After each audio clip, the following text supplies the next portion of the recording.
Welcome to The Explainer. Today, we're digging into Mihaly Csikszentmihalyi's incredible book, Good Business. And it tackles a really big question. How do we stop our jobs from feeling like a total drain and turn them into something, something deeply engaging? Let's jump in. Okay, so let's just start with this paradox, this weird feeling that I'm sure a lot of you know, right? We spend so much of our lives at work, in these places that are designed for us to be busy and get stuff done. And yet, how many times do you get home and just feel completely wiped out? This book goes right at that question. Why do these places, supposedly built for achievement, so often just fall flat when it comes to actual fulfillment? Well, that feeling of being disconnected, it's not just in your head. It actually has a name, and according to Csikszentmihalyi, it's pretty much the root of the problem with modern work.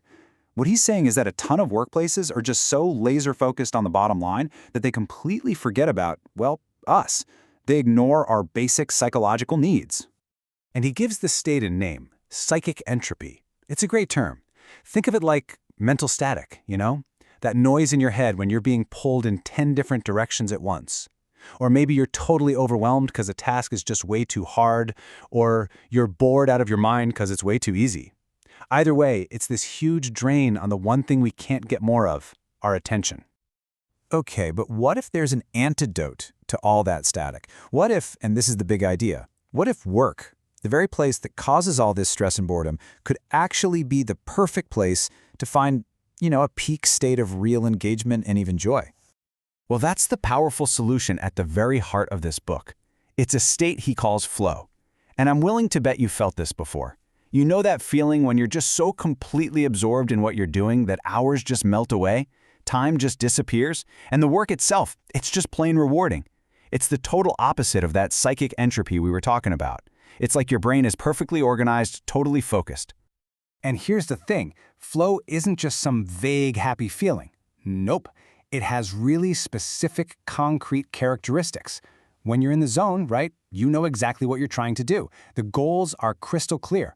You're getting immediate feedback on how you're doing. And there's this incredible sense of control, like you're a master of your own little universe.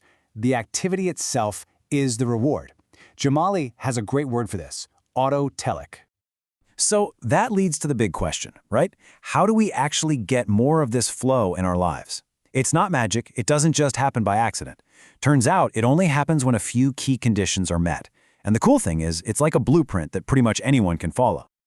All right, so think about your typical workday. Most of the time, we're stuck in one of two really draining zones. On one hand, you've got anxiety. That's when the challenge is way, way bigger than your current skill level. You just feel totally out of your depth. Then, on the other hand, there's boredom. That's when you've got all this skill, but the challenge is just pathetic. And both of these, anxiety and boredom, they're just different flavors of that psychic entropy we mentioned earlier. And this right here, this is the solution, laid out so simply. He calls it the flow channel. It's that absolute sweet spot where the challenge is high enough to be interesting, but it's perfectly matched to what you're capable of doing. You're being stretched, for sure, but you're not drowning. That is where the magic happens. That's where optimal experience lives. But this idea gets even bigger. See, finding flow isn't just up to you as an individual. The whole organization can actually be designed to create it. Think about it. Things like having really clear team goals, getting feedback super quickly, being given challenging projects with support, and having real autonomy to do your job, those aren't just nice-to-haves. They're powerful levers that can pull an entire team right into that flow channel. So, who's in charge of pulling those levers? Who's responsible for building the kind of place where flow can even happen? Well, that's where the leader comes in. And the book has a specific name for this kind of leader, the autotelic leader. This is not your typical manager who's just, optimizing a process on a spreadsheet. No, this person is an architect of meaning. Their number one job is to create the environment, the conditions, where their team can find that deep internal reward in the work they're doing.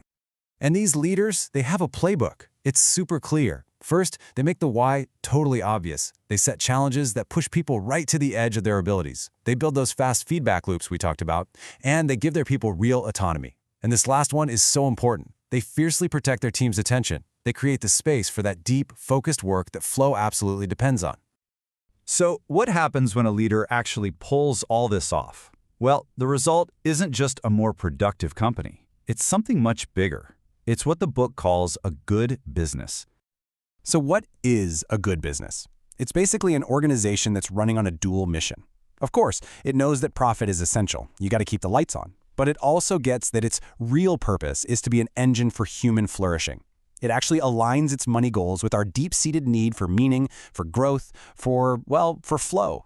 And all of this is built on a foundation called good work. It's a combination of three things that you absolutely cannot separate. The work has to aim for excellence, it has to be deeply engaging for the people doing it, and it has to be grounded in ethics. Take one away and the whole thing falls apart. And when you start thinking like this, it causes a huge shift. All of a sudden, the well-being and the engagement of your team, what he calls psychic capital, it's not some fuzzy, nice-to-have metric anymore. It becomes your most critical, most strategic asset, the thing that actually guarantees your success in the long run. So in the end, the book leaves us with this really powerful challenge. It completely reframes why businesses even exist. It's asking all of us to look past the balance sheet, to see something more. And it offers this pretty radical idea for the future of work, that the most successful businesses of tomorrow won't make a choice between profit and people. They're going to be the ones that figure out how to build both together.